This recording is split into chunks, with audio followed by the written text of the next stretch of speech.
teen. I love Ugg boots and Starbucks.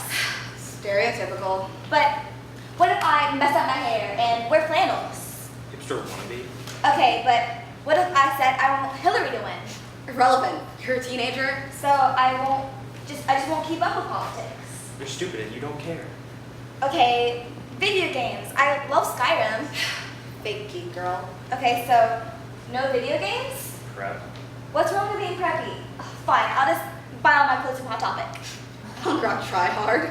Okay, fine. Bands. I love One Direction. Stupid white girl.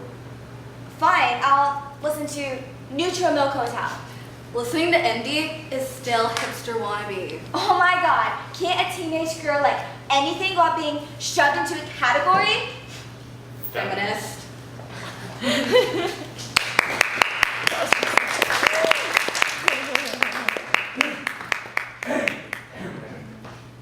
Welcome, children, to Colonel's Corner. I am Colonel Jenkins. This is my corner of the military base.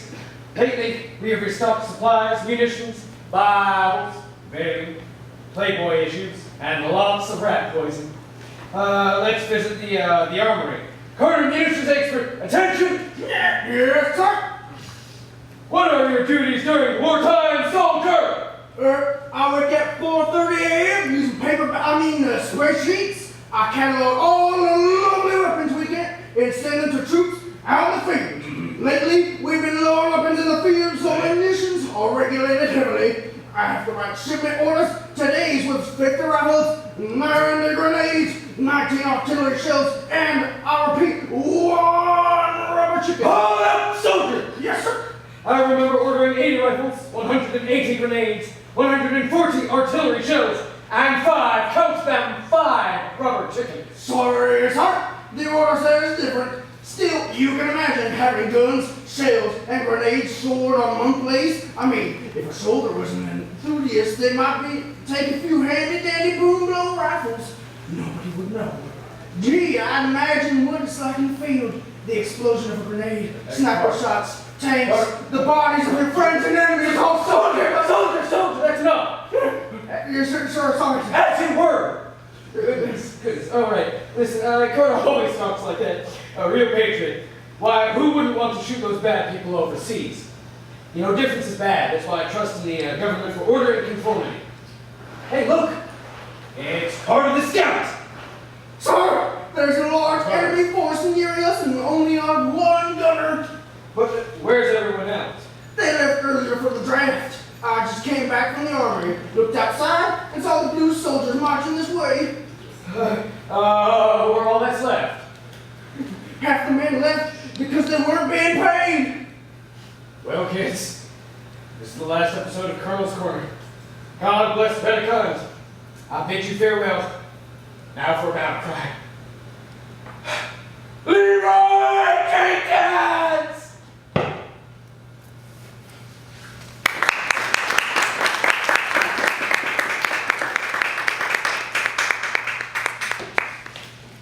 To the owner of the Red Pen. Yes, it's me, your student. I have a few questions. Why do I have a running B+ in math or a study A in science, but never at the same time? Perhaps another instance where the brilliantly talented but lazy and motiveless student receives a 0 for homework that was not completed at the beginning of class, however, came back 5 minutes later with the assignment perfectly completed. One may ask, why? Why do your homework last minute when you can so simply complete it in 5 minutes and go on your merry way? I don't know. Aesthetic? I propose these guidelines for a highly effective student. Number 1. Make sure that brilliantly talented but lazy and motiveless student always has more homework in your class than any other class they are taking, because the more homework they have, the more likely they are to do it all. If brilliantly talented but lazy and motiveless student is not on the road to on-time completion of an assignment, simply add 2 pages to it. If possible, move the due date 2 days closer. Because science is a lie, teenagers actually do not need sleep. Number 2. Brilliantly talented but lazy. Encourage brilliantly talented but lazy and motiveless student to be well-rounded, because the more things they have on their plate, the more likely they are to be accepted into a good college. To help introverted, brilliantly talented, but lazy and motiveless students succeed, bombard them with your views on what sports to play and how much fun it would be, not to mention all the friends and the health benefits. Then become angry, no, disappointed in your student.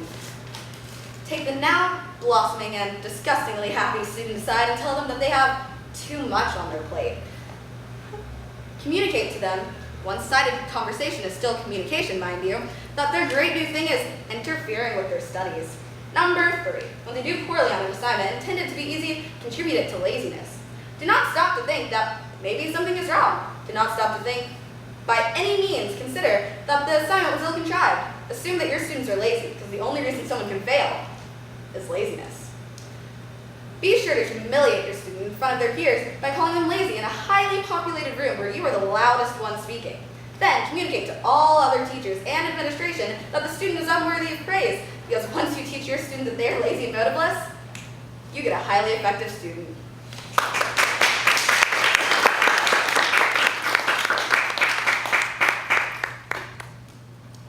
Don't tell anyone, but I have this thing where I always stick with the current trends. If it's not current, I won't even think of it. Recently, I've been exploring this app called Tumble or something like that because everyone in my class talks about it. On that app, a lot of the popular blogs have owners that are mentally troubled. Now, I usually wouldn't enjoy this because it's such a terrible topic, but I myself have some issues. I've been suicidal lately because I noticed that to be a pattern in these successful accounts. I tell literally everyone about my problems and send my friends evidence. Well, I find photos of cuts off of Tumblr in which the person or people have the same color skin as me so that I can show my friends what I'm going through because I really feel like they deserve to have a taste of what's happening now. Another way I can share my inner conflict is to go online and search for made-up mental health quizzes, which are basically screening tests that you can use to be referred to a professional. I remember this one that was for OCD, which I'm not exactly sure what that stands for. I think it's obsessive caffeine disorder. Yeah. I also am self-diagnosed with anxiety because I bite my fingernails when I watch Pretty Little Liars. Depression because my horoscope tells me that I am a white female, which means I'm most likely to catch it. And an inflammatory uterus, which is very severe. I'm also probably a bisexual because I dyed my hair pink, but then again, I could be gay because I compliment my friends a lot. Even though some of my friends don't agree with my actions, I know deep down that they just want to be as successful as me in the modern day. When those same friends try to help me and tell me to get a therapist or talk to my parents, I immediately shut them down. Every 17 magazine article says shrinks are insane. Plus, my parents would never understand what I'm going through. I mean, they've been in their 40s their whole lives. At least I have experience with these sorts of things.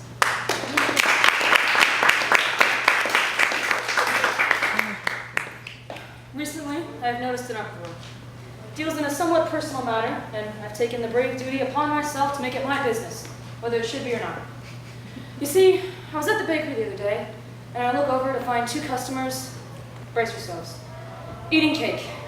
Yes, cake, and in plain view, if you can believe it. We get it, you eat cake, there's no reason to shove it down our throats. I had to step outside, I was disgusted. I asked some patrons what they thought, and some good folk agreed that it disagreed with their beliefs. I mean, can't they just respect my beliefs and never eat cake again? Now, to some non-believers, that may seem illogical, but once you adopt my ideals, you'll see that logic is unreliable. I mean, it just irks me to such a degree. We need to teach people that eating cake is wrong, and tolerance is the best policy. That's what my father used to say. Anyways, I went back the next day to see if they dared return, and sure enough, there they were. So what did I do? I went up to the waiter and I said, "Young man, I demand you stop serving them cake this instant. I disagree with it," just as any loyal follower would do. But to my surprise, they reacted with anger. They asked foolish questions like, "Why do you think you can tell them what to eat?" and jibber-jabber like that. These people clearly needed a stern talking to, so I had to take action. I said, "Well, if you must know, it disagrees with my diet book, and it says I'm not allowed to have cake, which means you're not allowed to have cake either." I was sure that after my extensive and logical explanation, they would conform to my ideals. But shockingly, I was kicked out of the restaurant. They didn't seem to understand that what I said was religious truth, not factual truth. Our Lord and Savior, P90X guy, would have wept to see these people supporting these terrible actions. It's a good thing I know where I truly belong, with the other members of my cult, or health club. Well, Since that bakery kicked me out and told me not to return, I'm boycotting that bakery, and I'm not going to return. And I suggest you all join me.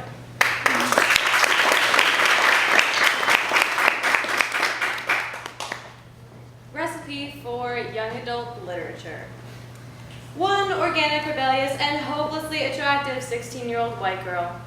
37 lines of I let out a breath I didn't know I'd been holding. 2 18-year-old buff, attractive, and mysterious male specimens. 1.5 tablespoons of sexual tension. 3/4 cups of teenage angst and hormones. Mix these all together with 2 absent or dead parents. Fill 3 cake pans for an unnecessary trilogy. Next, you preheat the oven at 360 degrees of a revolution before turning the cakes 180 degrees for a love triangle. Cook the teen romance 100% based on physical attractiveness until golden brown and burnt around the edges. Once this is complete, frost the cake with a full-fledged, unrealistic rebellion and garnish with a sprinkle of minor character deaths.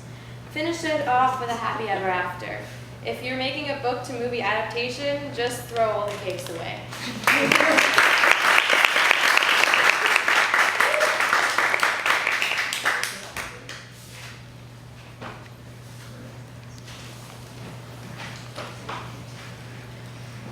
All right, it's time for Nora the Explorer. Hey. Hi. Hello. Hey kids, it's time for another half hour of things you don't have the attention span for. And with me today is my good friend. Sorry, what? I'm busy playing Flappy Bird. My good friend. Oh, yeah. Hey everybody, my name is Jace, and in case you didn't know, I'm the token black guy. So today, we're going to the beach. Why can't we just stay inside and play like Xbox or something? Because the script says so, silly. Guess you can't argue with that. Oh no! It's pickpocket! I'm a pickpocket you. Subtlety. What a surprise. All right, guys, you know the drill. Oh, that's my line! Swipe! Pickpocket, no pickpocketing! Pickpocket, no pickpocketing! Pickpocket, no pickpocketing! Oh no! By a set of totally arbitrary circumstances that in no way resemble the real world, I've been stopped from assaulting somebody. Pickpocket, do you promise not to pickpocket again? Yeah, sure. Okay, kids, so what have we learned today? Not to get up before 9 in the morning. No, silly, to recycle! Wait, guys, when did that happen? In the opening credits, silly! That's it. I'm out. I do not get paid enough for this crap anyways. Wait, James, come back! You're still totally relevant!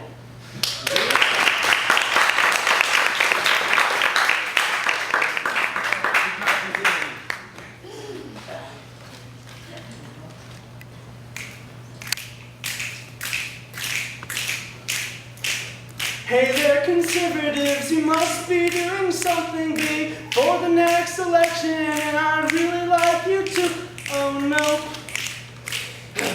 it's just good old Trump again. Oh well.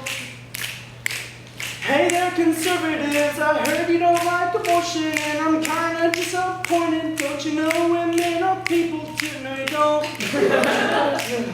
You think I'd vote for you? I won't. 'Cause you're gross. Oh, it's what you do to me. Oh no, it's what you do to me. Oh no, it's so stupid to me. No, yeah, you're so stupid to me.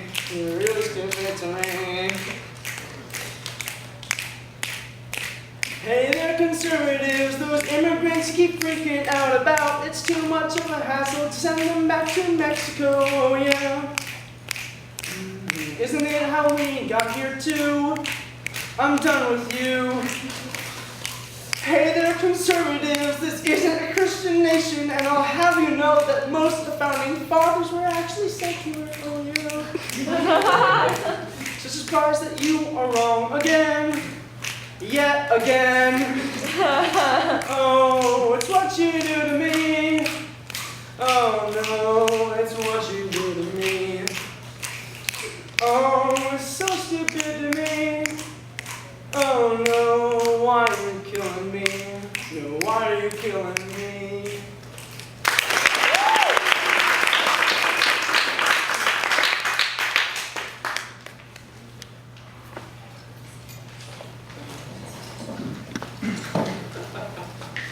In recent news, Smith Johnson, age 33, was hit by an ambulance last Thursday. Johnson, an off-duty paramedic, was helping some people on the side of the road who had just been injured in a car crash caused by reckless driving when it all happened. An ambulance driving recklessly then accidentally swerved and hit Johnson. He was later taken to a hospital where he was treated for several serious injuries by the people who gave them to him. No foul play is suspected. Back to you, Neil. Hello and welcome to Your World with Neil Cavuto. I'm Neil Cavuto. This afternoon, before we get started, I'd like to address a very pressing issue. We here at Conservative News Nation want to give you, our loyal viewers, clear, accurate news. And lately, especially on social media, we've been told some pretty hurtful things. For example, Tumblr Feminazi69 on Twitter says, OMG, you guys are so crazy. Anytime a scrap of news floats your way, you act like World War III has just started. Well, Miss Feminazi, the reason we cover our news in such an aggressive fashion is so that we may get every angle on the piece. Now, instead of getting any more viewer input on the matter, it's time for the obligatory phone call with Donald Trump. Alright, Cavuto, shut your trap. Time is money, and we know I don't have enough of it. Oh, of course, Mr. Trump. Now, your campaign manager has given me a list of questions that I am permitted to ask you. Yes. If you are elected president, how would you intend to make this nation great again? Let me see, that's question 6. Where's my damn script? Okay, yes. I intend to do the opposite of what Barack did, because we all know how poorly he did. Anyways, it's not the first time I've kicked a black family out of their home. I'd love to disagree with you and have an actual political debate for once, but the 9 figures on my paycheck says otherwise. Exactly. Now, Cavuto, baby. I love to stay in chat, but I've got to Photoshop pictures of Hillary's face onto more scandalous photos. As they say in Korea, ciao. Trump, you lovable little scamp. Up next, the story of one brave reporter who stood up to ISIS militants and single-handedly stopped an ISIS takeover of Finland. But first, a quick commercial break. Commercial break. I want to do the story on the reporter. No, I don't think the puppy singing happy birthday is news. Sure, it's cute, but what's that? Contract. Termination. Fine, I'll do that bit on the puppy. So today marked the 45th birthday of the mayor of Baltimore. As a gift of one of the citizens who was foolish enough to stay in town, gave the mayor a puppy that can sing happy birthday on command. Truly fascinating. Now on to the story of the brave reporter who discovered an ISIS plot to take over Finland. He said that he witnessed 7 men in turbans walking into a coffee shop. He then called the police and told them about the congregation. The police soon intervened, apprehending the 7 ISIS militants. Now, we were going to have an interview with Miss Hillary Clinton, but she's too busy campaigning. She obviously doesn't take the election very seriously. Well, it looks like that's all the time we have for today, but make sure you tune into the Bill O'Reilly Show for an exclusive interview with an ex-ISIS leader. Thank you for joining us and have a wonderful afternoon.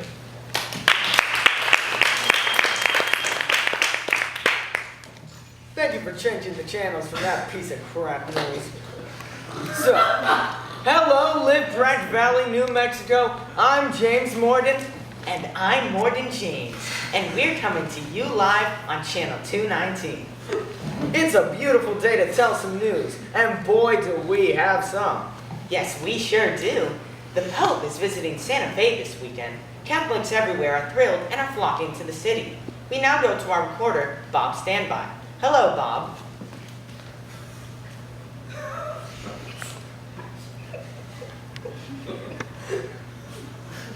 Hello there, Morden. I'm here on what is usually an empty street, but as you can see behind me, already the entire area is filled with thousands of guards and workers securing down 666th Street for the Pope. They just finished searching Devil's Drive and are almost done here. More details later. Back to you, Morden. Thank you, Bob. We hope the Pope can make it safely to Santa Fe. This now leads us into our next report. James? A murder was attempted with a .38 special handgun. The shooter, quote, held on too tightly and lost control. End quote. More on that story later. Now, on a happier note, infamous drug lord, rapist, and murderer Miguel Lopez was shot dead in a preschool last night. The criminal mastermind was kidnapping babies when police arrived.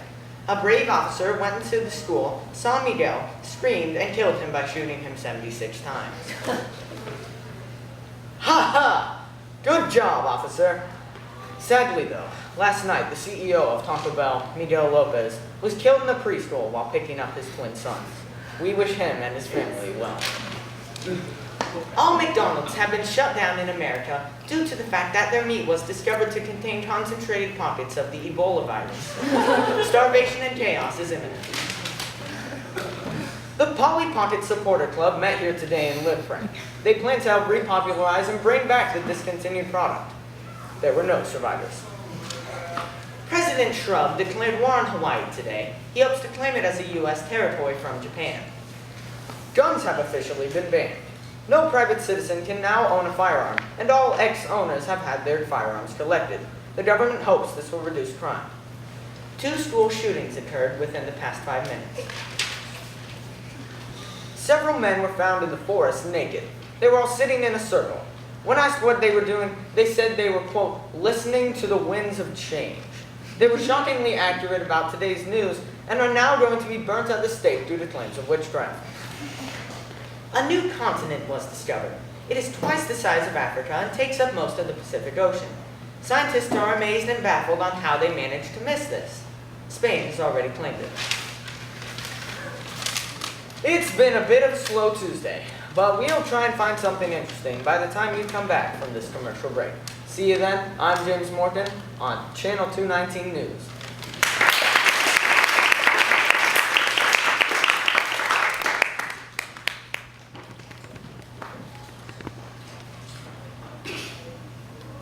Petals are falling, butters are flying, but I know our love won't ever be dying. Because at 16, your love will always last forever. Endeavor. You fall so hard, you fall so fast, you'll never change. Your love will last forever. Forever. Endeavor. Forever. And they all say we're young and dumb, but I just say young and in love, cause it will last forever. Endeavor. We'll never fall apart because the definition of love is nothing but laughter. So the definition of love is someone who laughs at your jokes, someone who already knows everyone at the table. The definition of love is nothing but laughter. They'll fix you, you'll be together forever. Endeavor. Because at 16, your love is always destined to last forever. Endeavor! Oh, I'm so happy I could just die. The one I'm going to marry, our kids will have his eyes. I've already planned out the Rebecca names. is John.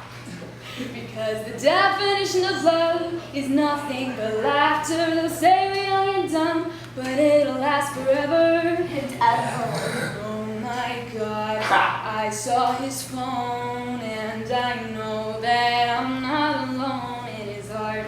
Who's Alex? Who's this mom person you're calling? Sally. Now I know that he's so dumb, and I will never find love who's supposed to be forever. And ever. Oh no. You should listen to T. Swizzle Girl, now you got that one. Right after we did the diddly-do, too.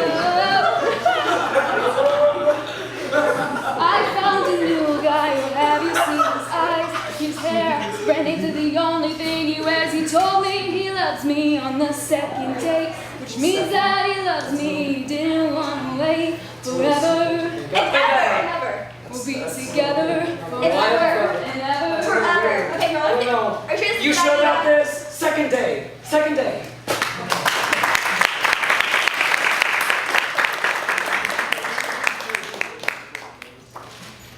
Dear Diary, I'm the protagonist of a young adult novel. My name is Taylor, Taylar. The poor spelling is supposed to make me unique. My mother died when I was 3. I lost her to a tragic accident involving a typewriter and an author who didn't understand how to write. I think she died so I'll be relatable. I've been told that I'm incredibly attractive, but I still have catastrophically low self-esteem. This is because my target audience is mildly depressed teenage girls who are wildly underestimated in their capacity to understand the more messy sides of relationships in human nature. I will experience tragedies, of course, but they'll only occur outside of the story. That way, the author won't be challenged by writing genuine emotional depth or character development. Fortunately, though, I'll be saved by an attractive, slightly possessive male love interest. After all, diversity is forbidden, and who needs to waste time appealing to a queer audience or introducing diversity to developing teens? After all, teenagers never experiment with anything, right? It would put my profitability at risk, or, God forbid, help normalize same-sex relationships. And the way my perfect boyfriend will swoop in and save me will teach my readers that a relationship is all they need to be saved. Just like Belle from Beauty and the Beast, they'll learn that if you love your abusive partner just a little more, he'll always come back to you. It'll take them years to unlearn that they're incomplete until a boy sweeps them off their feet, and that they never need to learn how to save themselves, just like I won't. Who needs Rosie the Riveter as a role model when you can have a weak character who romanticizes her mental illness through her poorly developed internal demons instead? That's all for now. I'll write again tomorrow if I'm not married by then.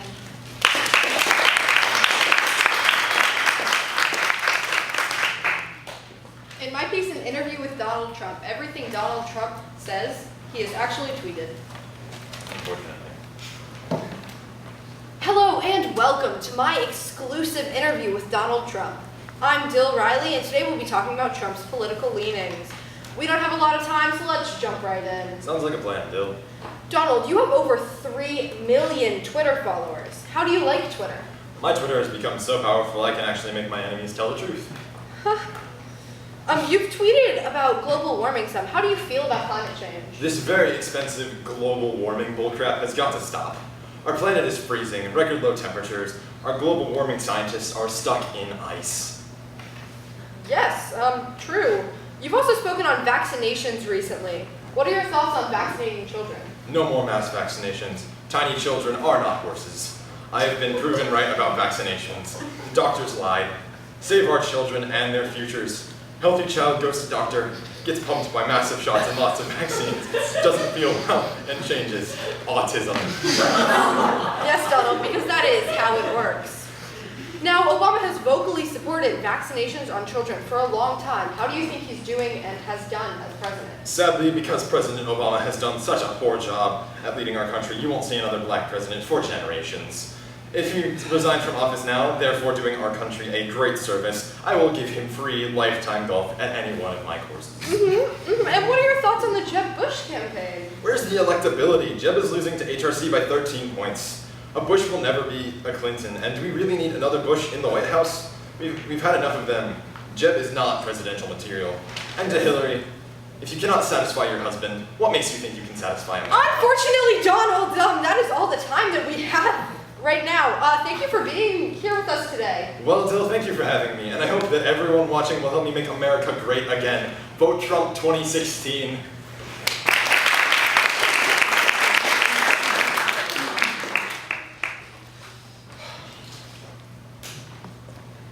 The issue on gay rights and the rights of the states to dictate it are issues very near and dear to my heart. Almost more so than the pressing matter of Taco Bell's Taco Emoji campaign.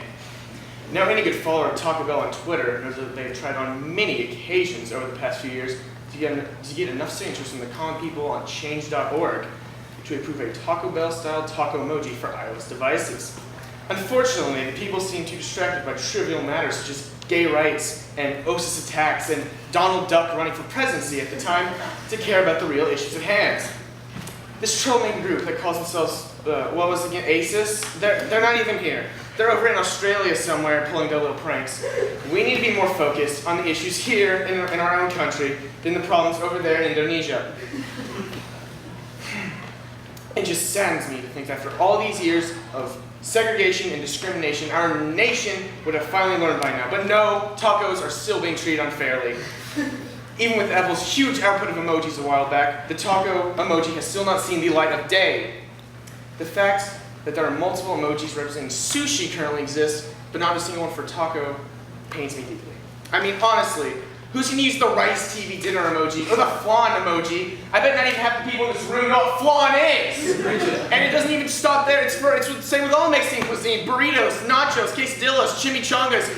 There's not a single emoji for any of them.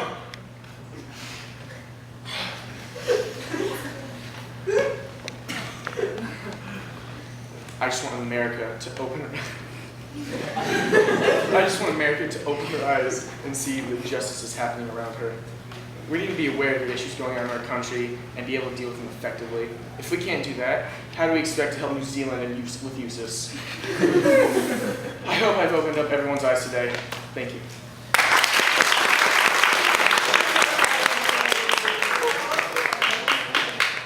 Hello, my fellow Americans. Hello.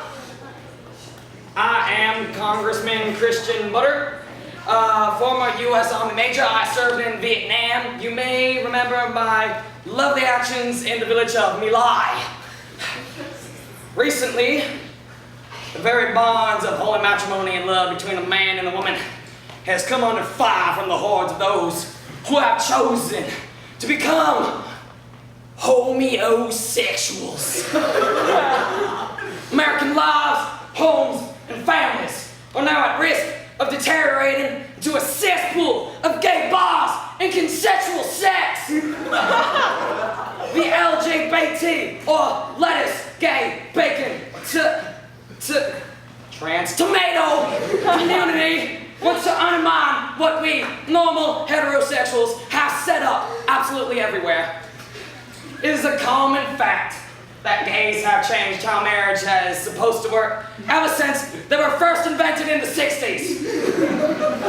How can us heterosexuals live in peace when there are gays out there not being straight?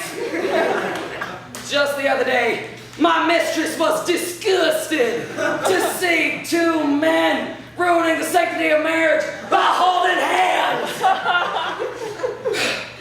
What if my children had seen that and turned gay themselves?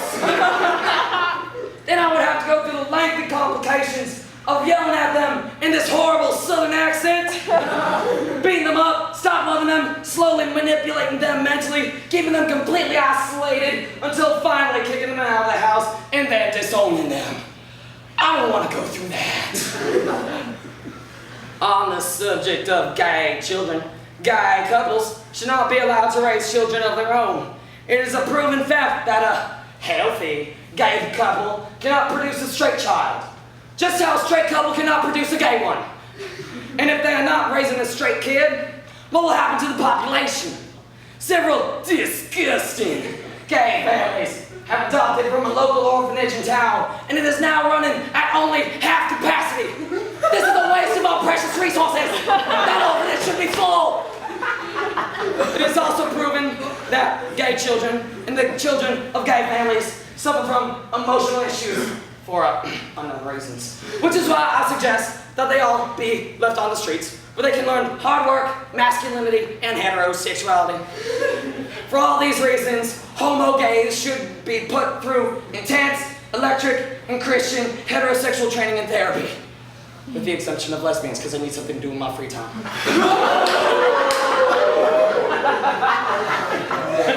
Studies by a group of straight scientists have confirmed that bisexuals do not exist, but are just in fact a figment of the gays' imaginations.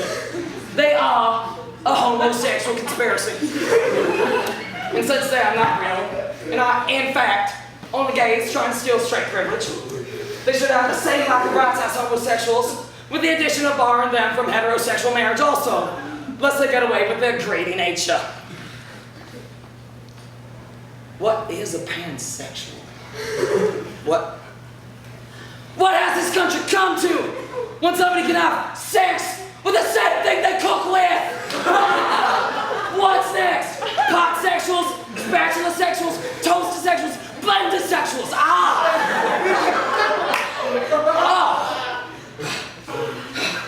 What if one of them was a chef in a restaurant kitchen feeding your children hamburgers after church on Sunday?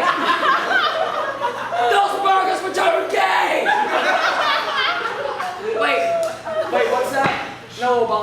not shut up. Obama, you shut up. Get wrecked. Oh, what's that? What's that? What? Okay.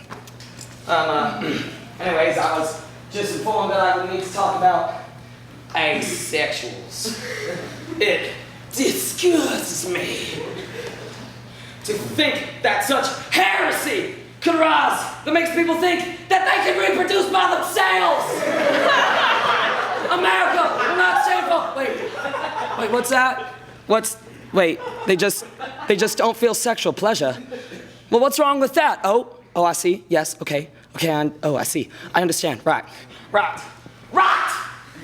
Well, these people are obviously broken and must be fixed.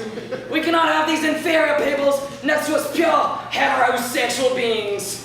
I suggest we set up containment camps to fix them in. Oh, what? Wait, too much? Fine. Actually, I suggest that all asexuals must, how should I say, self-pleasure once, because they obviously have not before. But only once, because self-pleasurement is a sin! Now, some queer, liberal, hippin', northerner, uneducated trash may ask, but Major Butter, chocolate is supposed to release dopamine, whatever that is, in the brain, which makes it happy, and yet some people still don't like chocolate. Why isn't it the same with sex? Well, you illiterate, fake American! I have something to say to you! I'm here to right here! In conclusion, gays and their cronies are tearing apart the straight American dream and calling the aggressive defense of our own heterosexuality unfair. But truly, is it not fair? My good friend, the governor of Kentucky, said himself that people, whether heterosexual or homosexual, cannot marry persons of the same sex under Kentucky law, and is therefore completely fair. Makes sense to me and to any true American. The legalization of basic human rights for gays is too much for a free country like America to handle. Remember, my fellow Americans, Satan himself was the first one to ask for equal rights. And I mean, we already ended racism. Isn't that enough for your people? Now, my fellow men and patriots, go home to your families and wives, now knowing the truth and direness of our situation. And women, thank you for being at home.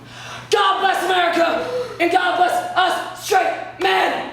Now go to the dance and touch people of the opposite gender.